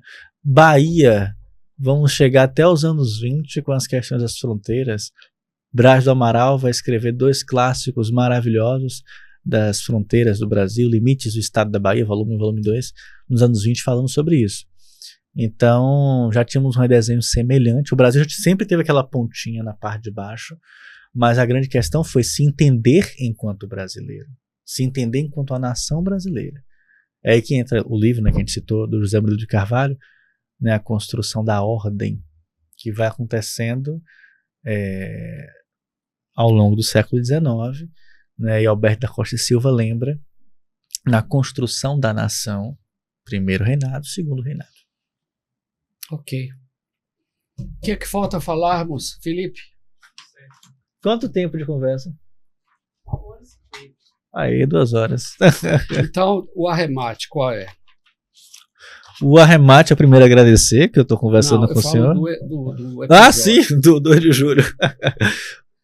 Qual ponto a gente pode tirar sobre todo esse contexto? Primeiro, o Brasil, na primeira metade do século XIX, era um grande espaço com diversas faces, com diversos contextos, realidades distintas, situações geográficas, sociais e de poderios de cada lugar, que ajuda a explicar um pouco de sua configuração continental. Temos essa insatisfação presente nos anos 20, tanto no contexto da metrópole como na colônia. Os conflitos dos anos de 21, 22 especialmente, no decorrer de 23. O 7 de setembro não explica a independência, o processo da independência do Brasil como um todo, é apenas uma pequena parte de uma complexidade, como conversamos nesse programa, absurda, em que de fato foi desenhada por aqueles que a história tradicional tardou em reconhecer. Para além de Pedro I, para além de Bonifácio, ou de qualquer outro que a gente possa citar aqui, quem de fato construiu, redesenhou, ajudou a organizar esse Brasil da forma como a gente conhece hoje, foram as mãos daquelas e daqueles que nem sempre a gente lembra, que nem sempre os livros no passado, né, um pouco distante ou até pouco tempo atrás, não falava da forma que deveria ser dita. Então, quando a gente lembra das mulheres, dos homens, né, de populares que lutaram na independência do Brasil na Bahia, estamos lembrando de sonhos, de projetos de nação, de projetos de um Brasil que foi para frente um aspecto em que outros aspectos até hoje não saíram do papel. E toca no que a gente conversou agora sobre a Bahia contemporânea. Projetos que precisam de muita força, de muito envolvimento, de muita, inclusive, batalha diária, né, para ver se as coisas mudam, porque mudança exige ação. Se não tomamos o primeiro passo, se não seguimos em algum projeto que se é pensado, a gente não muda nada, as coisas continuam da mesma forma. O 2 de julho de 1823, as batalhas que aconteceram em Itaparica, em Pirajá, a participação de inúmeros personagens mostra um pouco dessa ação que foi feita e das necessidades de muitas outras ações que precisam ser feitas hoje. Que bom que temos o 2 de julho, lembrado todos os anos, para quem sabe alimentar nos jovens, né, esse sentimento de liberdade. Agora, você não acha, por exemplo, que o 2 de julho, todo ano, é comemorado com políticos cada vez mais, Demais. E a imprensa, ela só dá notoriedade a essas figuras que chegam lá de uma maneira oportunista, porque o movimento em si, a história em si, ela é muito pouco reproduzida nos noticiários da imprensa tradicional e da imprensa alternativa. O que importa é saber quem é que está lá. Fulano, Beltrano, Cicrano, ministro tal, o presidente da República, o deputado, o governador e tal. E, enfim, o que importa não é dado muito ao espaço. Evento o em evento si. em si, exatamente. Sua crítica acaba ficando também, uma outra coisa que eu queria dizer, uma grandiosa festa de largo. Sim. Que tudo é motivo para você ir lá, andar, e depois chegar no Pelourinho, encher a cara lá, dar o happy end. Que faz parte, mas que não é só isso. Tem que ter muito mais. Essa questão da atenção que é dada aos políticos, etc., na festa, isso é de momento, né, ao longo da história. Os políticos, no início, não eram, século XIX, não iam muito. Em alguns Agora momentos, não era bem vista, etc. Tem alguns comentários sobre isso. No decorrer da época republicana, cada vez mais, especialmente a partir de meados do século XX, etc., o centenário, em 1923, o centenário, não o bicentenário, se torna um evento muito mais envolvente, muito mais politizado e partidarizado no decorrer das décadas seguintes. A CM, por exemplo, o velho, desfilava na frente com aquelas baianas, aquela festa toda, era uma coisa quase que performática, né? Interessante para a gente analisar a imagem, a iconografia. Era quase que folclórica, era muito curioso. Eu lembro disso quando era pequeno. Eu ia no 2 de julho, ele cumprimentava. Ele saía de lá encharcado de suor. Saía falando, ele falou várias vezes comigo, na mão assim. Botando os bofes pra fora. Que tem descida, subida. E ele ia. E ele gostava, ele se empolgava, dava risada e tal, falava com o povo. Então esse é apenas um dos exemplos. A cobertura da mídia vai acompanhando tudo isso. Principalmente em épocas políticas. Uma coisa que acontece, infelizmente, eu critico, estou aqui criticando com vocês, no noticiário como um todo, na TV, etc., é que cada vez mais o factual ganha evidência, né? É o momento, é a tragédia, é o acidente, é tudo isso. Eu, quando me formei em 2015, cansei de fazer vários e vários especiais de tempo de tela na TV de 5, 7, 8 minutos. Na TV aberta, no jornal, fiz vários. Hoje você conseguir um especial para competir com o factual é muito complicado, é difícil. Os produtores conversam, falam isso com a gente. Porque a evidência é o quê? É o momento. É uma pessoa que fez algum crime, alguma barbaridade, etc. É alguma briga que aconteceu no mercado, com a família. Outro dia eu liguei na televisão, estava lá mostrando uma mulher que brigou com o marido, etc. Uma coisa assim, doméstica, e quebraram a televisão, coisa assim sem sentido nenhum, que ganhou 10 minutos de um telejornal no horário do almoço. Isso quando não mostra uma barbaridade, pessoa decapitada, etc. Essas loucuras. Então, cada vez mais, e aí entra Bauman, né, sociedade líquida, etc. A gente segue para uma via de descartabilidade, de liquidez das coisas e do imediatismo. Vamos lá. Eu estou aqui com o celular. Eu pego o Instagram, aí tem uma notícia aqui, vou passando para outra, vem uma atrás da outra. É uma velocidade que eu não estou consumindo nada ali. Eu só estou vendo um monte de imagem, um monte de informação, sem parar para ver as coisas, para entender as coisas. Então, isso toma, infelizmente, uma proporção absurda quando a gente analisa a nossa sociedade como um todo. E isso está presente nas festas. Isso está presente nos costumes. Eric Hobsbawm fala sobre a inversão das tradições, né? Tradições e costumes são inventados. Alguém cria, um grupo, uma comunidade cria ou elege como sendo importante. O 2 de julho foi isso. Ele não foi inventado, mas ele foi escolhido como sendo importante, com base em um evento como um todo. Tivemos um evento, uma participação popular, se cria um efeito cívico, se cria uma tradição de todos os anos comemorar, com base no que aconteceu. Você pode até apimentar uma coisa ali, criar um herói, né, fazer um negócio assim como algumas coisas acontecem, mas você cria essa narrativa que é para ser lembrada, que não é para ser esquecida. Para fazer parte disso tem que ter o governador, tem que ter o prefeito, tem que ter os representantes populares e tem que ter o povo. Eu já participei de 2 de julho de festas que tinha poucas pessoas e mais grupos partidários, mais grupos de políticos, aquela corrente humana em volta de um prefeito, de um governador, etc. Aí realmente a gente começa a se perguntar, né? Cadê o cívico? Cadê o pertencimento? E por que tanta... Como é que a gente pode absorver isso? Como é que a gente resolve essa situação? Só um exemplo rápido. Tomada da Bastilha, Revolução Francesa. li um bocado, enfim. Sim, Tocqueville escreveu. Até uma certa época eu fui para a França. Sim. Eu fui em 96. Paris, eu preciso conhecer a Praça da Bastilha. Eu botei aquilo na cabeça que eu precisava ir lá.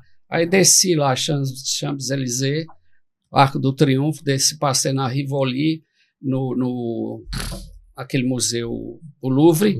Cheguei na Praça da Bastilha, uma praça desse tamanho, uma pracinha inexpressiva, que lá tinha a cadeia, né, que era a Bastilha, mas já foi derrubada. Então, aí eu me vi no epicentro da Revolução Francesa, não senti nada.